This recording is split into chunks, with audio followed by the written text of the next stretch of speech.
सबको नमस्कार। संघ की ऐसी समन्वय बैठक वर्ष में 2 बार हमेशा होती है, एक सितंबर में, एक जनवरी में। संपूर्ण समाज को संगठित करने के लिए संघ काम कर रहा है। संघ के स्वयंसेवक समाज जीवन के विविध क्षेत्रों में एक राष्ट्र का विचार लेकर जाकर वहाँ के समाज के वर्ग को जागरूक करना, संगठित करना, इस हेतु से काम करते हैं। स्वाधीनता के पश्चात मुख्यतः ऐसे विविध क्षेत्रों में स्वयंसेवकों का जाना आरंभ हुआ। आज विद्यार्थी क्षेत्र, सहकारिता क्षेत्र, फिर आरोग्य, मेडिकोज, किसान, मजदूर, यहाँ से लेकर तो फिजिकली चैलेंज ऐसे लोगों के बीच में काम करने वाला सक्षम संगठन हो, ऐसे 36 डिफरेंट ऑर्गेनाइजेशन के माध्यम से स्वयंसेवक काम कर रहे हैं। ये सभी संगठन स्वायत्त, स्वतंत्र, इंडिपेंडेंट, ऑटोनोमस हैं, क्योंकि इसमें अनेक समाज के वर्ग भी आकर काम करते हैं। ऐसे संगठनों के निर्णय, डिसीजंस, पॉलिसीज वो संगठन अपने अपने स्तर पर तय करते हैं। लेकिन काम करने वाले स्वयंसेवकों का देश भर में समाज के अनेक प्रकार के वर्गों से उनका इंटरेक्शन होता है, मिलना होता है, तो एक ऑब्जर्वेशन होता है, कुछ नए प्रयोग होते हैं, अपने प्रयोगों का अनुभव है या कुछ उनकी जो अचीवमेंट्स है इनको शेयर करना और साथ मिलकर ऐसे 3 दिन का यह बैठक थी। आज यह बैठक समाप्त हो रही है। 36 डिफरेंट ऑर्गेनाइजेशंस के 216 कार्यकर्ता यहाँ पर अपेक्षित थे, जिसमें 24 माता बहनें भी जो विभिन्न संगठनों में काम कर रही है वे भी अपेक्षित थी। करीब 91% उपस्थिति थी। थोड़ा कोरोना पैंडेमिक कारण जो स्वस्थ नहीं थे, they could not come here. जैसे यहाँ कोई निर्णय करने की बात नहीं होती है, परंतु साथ मिलकर समाज में कुछ परिवर्तन के प्रयोग होते हैं, उसके बारे में यहाँ पर चर्चा हुई। तो आरोग्य क्षेत्र में काम करने वाले लोगों ने ऐसे संगठनों में मिलकर कुपोषण की समस्या जो अपने देश में है, न्यूट्रिशियस फूड लोगों को नहीं मिलता है, बच्चों को नहीं मिलता है, उसके दृष्टि से एकत्र मिलकर उसको दूर करना, उसके बारे में लोगों का प्रबोधन निर्माण करना और ऐसे न्यूट्रिशियस फूड पहुंचाने की व्यवस्था करना, इस पर काम किया।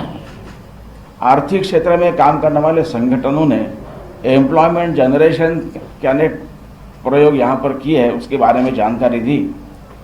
शिक्षा क्षेत्र समूह ने अभी नई शिक्षा नीति भी देश में लागू हुई है, तो भारत केंद्रित शिक्षा कैसी हो, उसके पाठ्यक्रम कैसे तैयार होने चाहिए वगैरह, इसके बारे में शिक्षाविदों में, एजुकेशनिस्ट लोगों के बीच में इन्होंने चर्चा काम शुरू किया है। स्वराज का भी 75th ईयर चल रहा है। इसमें भी जो वैचारिक क्षेत्र में काम करने वाले संगठन, उन्होंने जो अनसंग हीरोज है, केवल कुछ लोगों के द्वारा स्वातंत्र्य मिला, यह बात सही नहीं है। ऐसे सैकड़ों हजारों लोग समाज जीवन के प्रत्येक वर्ग से, शेड्यूल कास्ट, शेड्यूल ट्राइब, ग्रामीण, रूरल, ऐसे सभी लोगों का सहभाग इसमें रहा। इसमें प्रमुख भूमिका निभाने वाले अनसंग हीरोज के करीब ऐसे 250 ऐसे लोगों की कहानियाँ एकत्र करके उसको समाज में प्रचलित करने का प्रयत्न हुआ है। संस्कार भारती के माध्यम से 75 ड्रामास के द्वारा ये स्वाधीनता का इतिहास, संघर्ष का इतिहास लोगों समक्ष पहुंचाने का प्रयत्न होगा। अभी कोविड की तीसरी लहर पहले से आने वाले थे ऐसा अंदाज था, इसलिए सभी सेवा कार्य करने वाले संगठनों ने डेवलपमेंट ब्लॉक स्तर पर करीब मोर देन 6000 डेवलपमेंट ब्लॉक सारे भारत में हैं। कार्यकर्ताओं को तीसरे लहर का सामना करने के लिए उनका प्रशिक्षण किया। Around 10 lakh people were trained to handle this. इस प्रकार का यहाँ पर बैठक समाप्त होगी आज। और बाकी बैठक में कुछ निर्णय करने की बात नहीं होती है। संघ के बारे में भी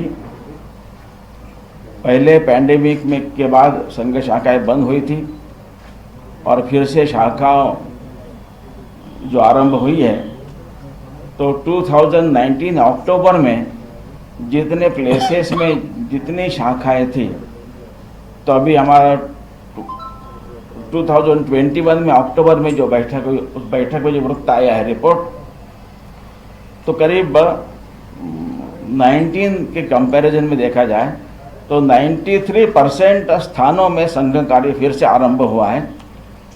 जो दैनिक शाखाएं चलती है, करीब 95% शाखाएं लास्ट अक्टूबर तक देश में आरंभ हो चुकी थी।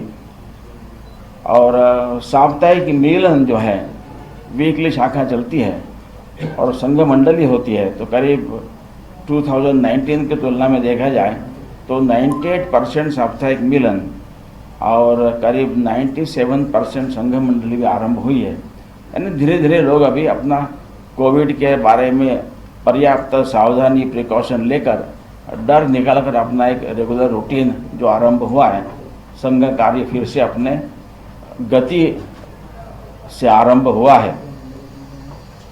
संघ का कार्य लगातार बढ़ते रहता है। लोगों के आरएसएस में ज्वाइन होने की उत्सुकता बढ़ती रहती है, एगरनेस। यूथ का भी प्रमाण बहुत अच्छा है।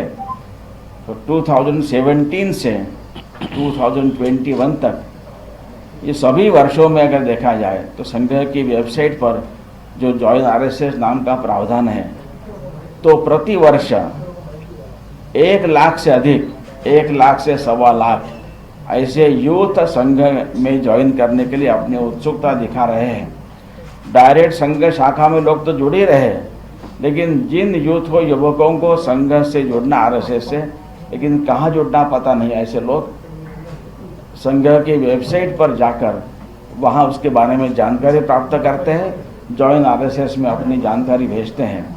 तो ऐसा एक लगातार संघ में यूथ का प्रमाण बढ़ रहा है। जो संघ की शाखाएं अभी जो अक्टूबर का वृत्त है, करीब 55,000 शाखाएं, डेली शाखाएं देश भर में चल रही है। तो 60% शाखाएं ये छात्रों की, विद्यार्थियों की है, यूथ की है, और करीब 40% ये कमाने वाले व्यवसाय ऐसे लोगों की है। तो एक प्राथमिक जानकारी मैंने दी है। कुछ अगर संघ के बारे में कुछ हम और पूछना चाहते हैं तो कृपया पूछिएगा।